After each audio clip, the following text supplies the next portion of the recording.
আসসালামু আলাইকুম, আমি শাকিল খান নীরব। স্বাগত জানাচ্ছি আমার ইউটিউব চ্যানেল থেকে। আজকে আমরা কথা বলবো মাস্টার এলসি নিয়ে। মাস্টার এলসি এর গুরুত্ব অনেক, কারণ আমি আগের পর্বে ভিডিও বানিয়েছিলাম সেলস কন্টাক্ট নিয়ে। সেলস কন্টাক্ট হচ্ছে আপনি বায়ারের সঙ্গে কমিউনিকেশন করার পরে বায়ার আপনাকে বললো যে আপনি আমার এই প্রোডাক্টগুলো আমি আপনার থেকে ক্রয় করব, এই প্রাইসগুলোর মানে এগুলো এই প্রোডাক্টগুলোর রেট আমি এটা দিচ্ছি, আপনি এই অনুযায়ী একটা সেলস কন্ট্যাক্ট বানান যেটা আমি সিগনেচার করে দেবো এবং আপনি এটাতে শিপমেন্ট করবেন। এটা হচ্ছে সেলস কন্ট্যাক্টের বৈশিষ্ট্য বা সেলস কন্ট্যাক্টের ডিটেলস।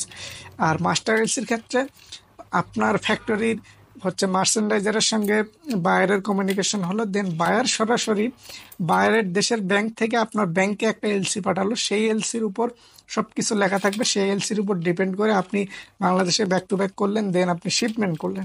এখন মাস্টার এলসি আর সেলস কন্ট্যাক্টের মধ্যে যদি পার্থক্য বলি, মাস্টার এলসির ভ্যালু হচ্ছে 100%, সেলস কন্ট্যাক্টের ভ্যালু হচ্ছে আপনার 80%-এর মতো। কারণ সেলস কন্ট্যাক্টে অনেক সময় অর্ডার দেওয়ার পরে আপনি ফুল কমপ্লিট করার পরে দেখা যায় যে বায়ার মাল নিতে অনাগ্রহ দেখায়, তখন কিন্তু এটা একটা ঝামেলা তৈরি হয় এবং খুব ফোর্স করে বা অনেক দৌড়াদৌড়ি করার পরে হয়তো আপনি সেই মালটা শিপমেন্ট করতে পারেন, তারপরেও দেখা যায় যে পেমেন্টের ক্ষেত্রে কি অনেক ঝামেলা হয়। আর এলসির ক্ষেত্রে এলসির কিছু টার্মস অ্যান্ড কন্ডিশন থাকে, সেক্ষেত্রে আপনার যেহেতু এটা লেনদেনটা হচ্ছে ব্যাংক টু ব্যাংক, মানে বাইরের ব্যাংক সরাসরি এলসি দিয়েছে আপনার ব্যাংকে, আপনাকে না, কিন্তু ব্যাংক থেকে আপনি নিয়ে আবার সেই এলসিটাকে ব্যাংকে আবার লিয়ন করছেন বা কোনো কিছু করেছেন।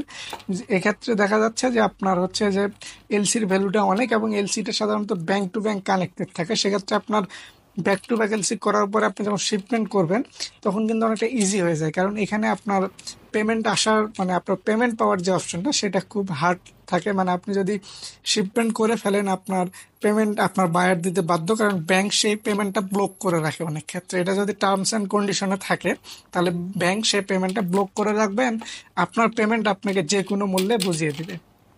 তো এই ক্ষেত্রে যদি আমি বলি, আপনার মাস্টার এলসি করার পরে আপনি যদি সেই মাস্টার এলসির আন্ডারে বাংলাদেশে যদি ব্যাক টু ব্যাক করবেন, আর ব্যাক টু ব্যাক হচ্ছে আপনার একটা ফরেন এলসির ক্ষেত্রে রপ্তানি করার, ফরেন কোনো প্রোডাক্ট রপ্তানি করার ক্ষেত্রে সেই প্রোডাক্টটা তৈরি করতে যে ম্যাটেরিয়ালসগুলো লাগে, সেই ম্যাটেরিয়ালস কেনার যে চুক্তিপত্র, সেটাকে হচ্ছে আপনার ব্যাক টু ব্যাক এলসি বলে। আর বাংলাদেশ থেকে ফরেন মানে আপনার বাইরের কাছে প্রোডাক্ট পাঠানোর জন্য যে চুক্তিপত্র, সেই চুক্তিপত্রকে আপনার মনে করেন যে মাস্টার এলসি বলে। সহজ কথায় যদি বলি, চুক্তিপত্র বলতে আমরা যদি কারো থেকে জমি কিনি সেটা আমরা দলিল করি, আর এক্ষেত্রে উনি আমাদের থেকে, বিদেশি বায়ার আমাদের থেকে যেহেতু প্রোডাক্ট কিনতেছে, আমাদের সঙ্গে যে দলিল করলো সেই দলিলটাই হচ্ছে আপনার মনে করেন এই মাস্টার এলসি। এবং এই আমাদেরও যেমন দলিলের মধ্যে অনেকগুলো ভাগ থাকে, সেরকম এই দলিলের মধ্যেও সবচাইতে শক্তিশালী দলিল হচ্ছে মাস্টার এলসিটা, যেটা বায়ার দিয়ে থাকে এলসি।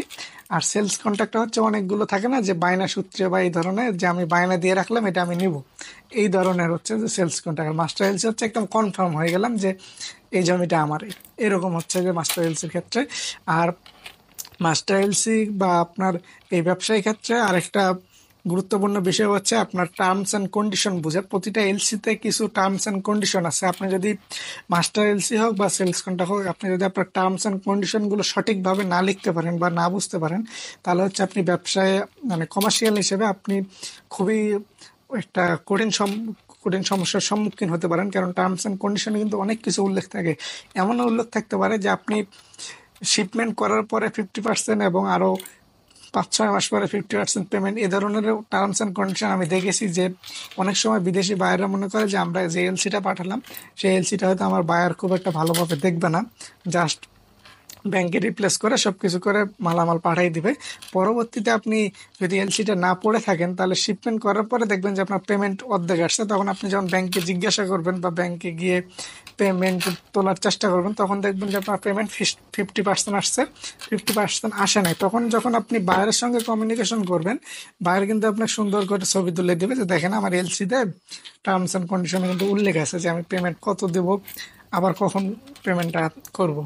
এই জন্য মাস্টার এলসি বা মানে ব্যবসায়িক ক্ষেত্রে আপনার সেলস কন্ট্রাক্ট হোক বা মাস্টার এলসি হোক, আপনি যথেষ্ট পুরা এলসিটা সুন্দর করে পড়বেন, দেন সব কন্ডিশন বোঝার চেষ্টা করবেন। যদি আপনার কোনোটা বুঝতে অসুবিধা হয়, আপনি আপনার ব্যাংকে যোগাযোগ করে জানতে পারেন, যে যেহেতু তারা প্রতিদিনই এলসি দেখতেছে, সেহেতু তাদের একটা অভিজ্ঞতা আছে, বা আপনি চাইলে আপনাদের অভিজ্ঞ যারা আছে তাদের হেল্প নিতে পারেন, বা চাইলে আপনি সরাসরি বায়ারকেও এই বিষয়ে বলতে পারেন।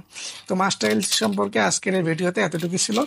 আর কি বিষয়ে ভিডিও চান অবশ্যই কমেন্ট করে জানাবেন। আর দয়া করে আপনারা অনেকেই হচ্ছে যে ফোন দিচ্ছেন বা SMS দিচ্ছেন জাস্ট ফালতু কোনো বিষয়ের জন্য, যে ভাই এটার এই কমার্শিয়াল লাইনে বেতন কত, ভাই কমার্শিয়াল লাইনে বেতন 20,000 থেকে শুরু, তার উপরে যত যায়। এগুলো বিষয় নিয়ে দয়া করে প্রশ্ন করবেন না। এগুলো হচ্ছে যে আপনার একদমই বিষয়ের মধ্যেই পড়ে না আমি মনে করি, কারণ বেতন কত, ইন্টারভিউ হয় নাকি, এটা একটা বাচ্চা বলা বানা যায়, জানে যে ইন্টারভিউ হয়। ধন্যবাদ।